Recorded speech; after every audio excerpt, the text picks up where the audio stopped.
Salut à toi et bienvenue sur Tapis Trade, la chaîne qui rend les marchés financiers accessibles à tous de manière simple et efficace. Le vendredi dernier, 30 janvier 2026, sera une journée qui va rester dans la mémoire pendant cette année 2026 et même au-delà. Donald Trump, président des États-Unis, nomme le successeur de Jerome Powell à la présidence de la Fed. Le dénommé Kevin Warsh prendra le contrôle en mai prochain. Panique sur les marchés. La crypto s'effondre. Qu'est-ce qui se passe avec l'argent? L'or chute de son all-time high. Qu'est-ce que les semaines à venir nous préservent? Pour cela, reste connecté et nous allons décrypter quelques-unes de ces informations. Stay tuned.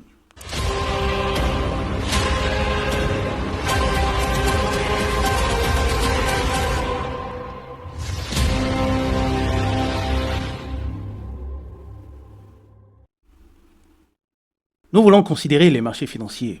Suite aux analyses que nous avons faites la semaine dernière, nous voulons considérer encore une fois le SP500, mais avant cela, nous voulions attendre après la journée du 28 où il y aura la décision sur les taux d'intérêt baisse ou maintien, et nous voulions attendre jusqu'à la fin de la semaine avant de voir dans quelle direction va le marché.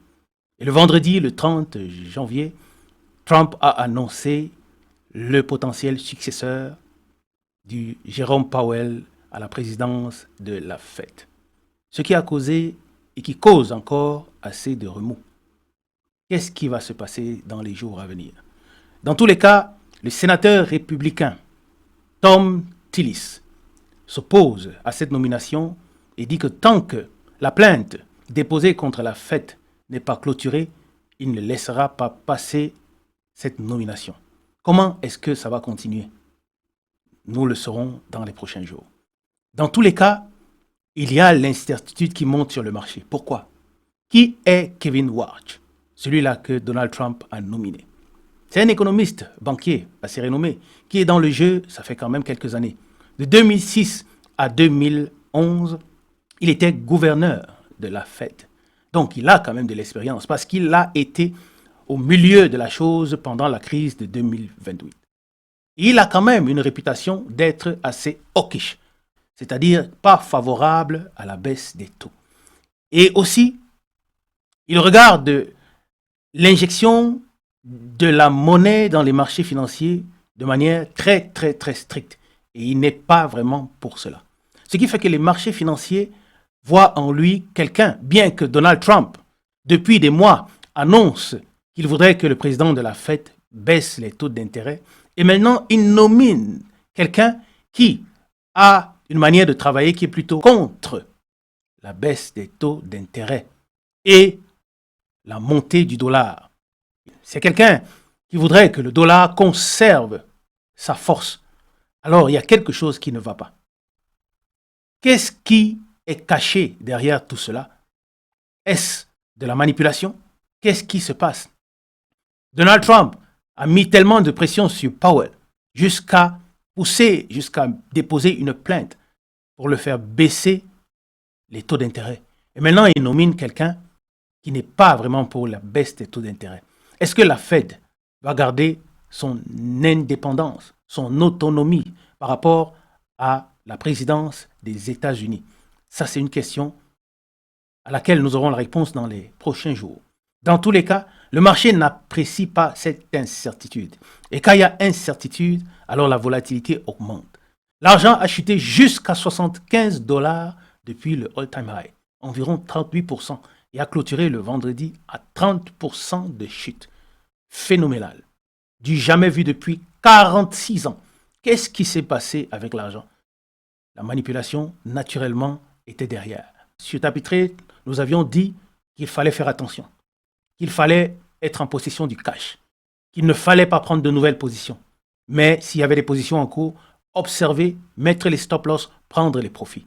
Aujourd'hui, plus que jamais, il est temps de faire attention, d'observer le marché selon la stratégie qu'on a pour les investisseurs. Savoir gérer son portefeuille, money management. Il ne faut pas s'affoler quand le marché s'affole en un jour ou en 2 jours et prendre les décisions qu'on regrette. Si on a un plan d'investissement, alors on est fidèle à son investissement si on a une stratégie. C'est pourquoi il est important d'avoir une stratégie dans ce qu'on fait. N'oublie pas de t'abonner à la chaîne, de liker, de partager pour nous soutenir dans ce que nous faisons. Aujourd'hui encore, nous voulons prendre quelques minutes pour considérer brièvement les courbes de ces indices, de l'or, de l'argent, de la crypto, principalement le BTC et Ethereum, pour voir à quel niveau est-ce que nous nous trouvons et quels pourront être les niveaux stratégiques à considérer pour les jours et les semaines à venir par rapport à ce qui va se passer au niveau géopolitique et macroéconomique. Là, nous avons le BTC, le Bitcoin, qui, à ce jour, depuis le all-time high de 126 000, a chuté jusqu'à 75 000 et est dans les environs de 78 000. Nous voyons clairement que nous sommes dans une impulsion baissière claire. Quand est-ce que nous allons trouver le support tant attendu? Si le Bitcoin sort de cette zone de support en dessous des 73 000 $, alors ce ne sera pas bon. Dans tous les cas, les jours et les semaines prochaines, nous allons observer le Bitcoin dans cette zone et voir quel est son comportement. Pour le moment, je ne ferai rien. Les investisseurs long terme sur le Bitcoin, ça, ce sont des zones d'achat. Pour un investisseur qui a une stratégie, un investisseur sur le long terme, ça, c'est une zone d'achat claire. Ce ne sont pas des conseils ou des recommandations que nous donnons parce que nous ne sommes pas des conseillers financiers, mais nous analysons les actifs par rapport aux stratégies qui peuvent être différentes et par rapport au portefeuille et au money management. Mais sur les zones de support, les grands investisseurs, après des bonnes corrections, eux, ils trouvent des zones d'achat, n'est-ce pas?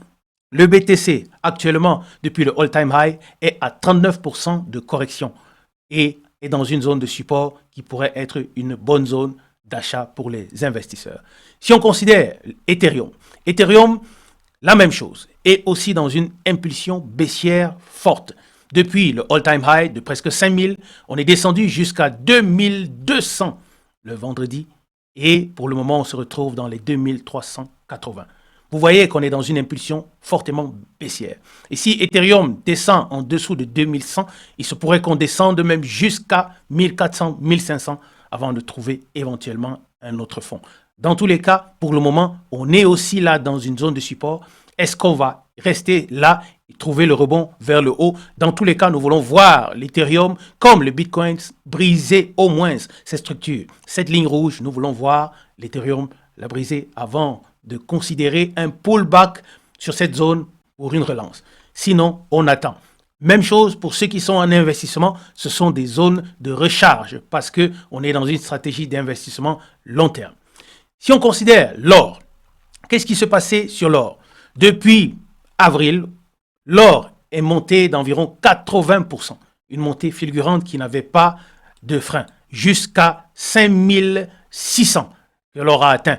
Et le jeudi et le vendredi, on a eu cette grosse chute de presque 9% sur l'or. Il a chuté presque jusqu'à 4600 depuis 5600 et il a clôturé dans les 4890. Ici, nous avons tracé quelques références que nous allons observer les prochains jours. Nous ne voulons pas voir l'or descendre au-dessus de cette zone, au-dessus de cette ligne verte. C'est ce que nous allons observer. Tout dépendra de ce qui va sortir les prochains jours par rapport à Kevin Warsh, par rapport à Donald Trump, par rapport à la situation générale de la macroéconomique, par rapport aux informations qui vont se dérouler et qui vont être élucidées les prochains jours. Dans tous les cas, on a aussi l'argent. L'argent a pris une place particulière sur les marchés. Depuis avril 2025 jusqu'à la semaine dernière, l'argent a fait une montée fulgurante d'environ 320%. Et le vendredi, il y a une chute historique de 38%, jamais vue depuis 46 ans. 38% de chute en un jour. Depuis 120 presque, l'argent a chuté jusqu'à 75 avant de clôturer à 85. Et il y a clairement de la manipulation. Clairement, exactement dans la zone de 75, il y a eu des shorts qui ont été fermés et il y a eu des longs qui ont été positionnés pour la remontée. Dans tous les cas, nous avons identifié une zone de support, nous avons tracé cette ligne de tendance et nous allons voir comment l'argent va se comporter dans les prochains jours. Ça ne m'étonnerait pas que beaucoup ont acheté l'argent ici. Dans tous les cas, quand on voit la remontée qu'il y a eu ici, on voit directement qu'il y avait des institutions qui étaient en jeu. Il y a des shorts qui ont été fermés, c'est-à-dire les positions à la chute qui ont été fermées, les bénéfices ont été pris et les positions à la hausse qui ont été remises parce qu'on a eu de 75 une remontée jusqu'à 85. Comment est-ce que le lundi, début de la semaine et les jours à venir, comment est-ce qu'il va se comporter? C'est ce que nous allons regarder. Pour le moment, nous ne faisons rien. Celui qui est sur l'investissement et qui avait manqué une entrée à 110, à 115 et qui voulait entrer et qui se posait des questions sur cette chute de 38%, il entre sans réfléchir parce que pour lui, il avait cette conviction d'investir dans l'argent. Il ne se pose pas de questions. Si tu as une stratégie, tu dois trouver comment l'appliquer et rester fidèle à ta stratégie. Si tu réagis chaque fois que le marché fait un bruit, alors tu n'avanceras jamais. N'est-ce pas? C'est pourquoi il est important d'être bien formé et d'avoir des stratégies claires et définies qui nous permettent d'agir indépendamment de ce qui se passe sur le marché et avoir des limites claires et des zones claires où nous avons des décisions et des actions que nous posons. Si vous ne l'avez pas, vous aurez des difficultés sur les marchés financiers parce que vos émotions vont prendre le dessus et vous serez toujours troublé par tout ce qui se passe sur le marché. Dans tous les cas, si nous revenons regarder le SP500, nous avons tracé notre triangle que nous voulons regarder sur le SP500 ici. Et vous voyez que depuis la dernière analyse, le marché est arrivé exactement sur le haut de notre triangle et de là, il est redescendu. Normalement, il doit venir ici. On a dit qu'on ne veut pas le voir traverser cette ligne jaune et surtout pas cette zone verte. Pour la suite, est-ce qu'il y aura un crash sur les marchés? Simple. Si vous voyez le SP500 traverser cette ligne jaune et cette zone verte, alors attention. Alors, nous l'avons déjà dit, il est probable qu'on arrive jusqu'à cette zone dans les premiers mois de l'année 2026. Chez TapiTrade, on observe les zones, on est prêt, on analyse et on sait comment agir. Pour le moment, depuis, on avait dit attention, attention, ne rien faire, ne pas prendre de position, attendre. Il y a beaucoup de volatilité, attendre jusqu'à ce que ça se calme et qu'il y ait une direction claire. Aujourd'hui, nous voyons que tout s'échauffe encore plus. Comment est-ce que le lundi sera? Nous le serons. Mais dans tous les cas, on a des niveaux stratégiques. En ce qui concerne le Nasdaq, même situation. Il est arrivé aussi dans notre triangle. Et ici, il est probable aussi qu'il redescende depuis ce top jusqu'à arriver dans cette zone. Et quand il sera arrivé dans cette zone, on ne veut pas qu'il vienne briser la zone ici en bas qui est représentée quelque part ici sur le Nasdaq. On ne veut pas voir le marché venir briser cette zone. Nous allons surveiller, nous partageons sur notre Discord tous les niveaux stratégiques afin que ceux qui sont connectés dans notre Discord sachent comment agir avec leur position et aient un plan clair pour évoluer sur les marchés par rapport aux positions qui sont en cours. Je ne vais pas aller plus loin aujourd'hui. Pour ceux qui ne sont pas encore abonnés à la chaîne, abonnez-vous, likez, mettez un commentaire afin de nous donner de la force.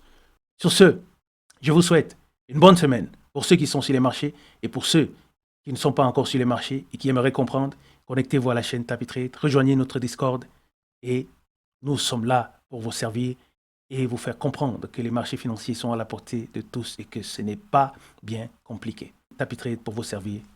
Bye.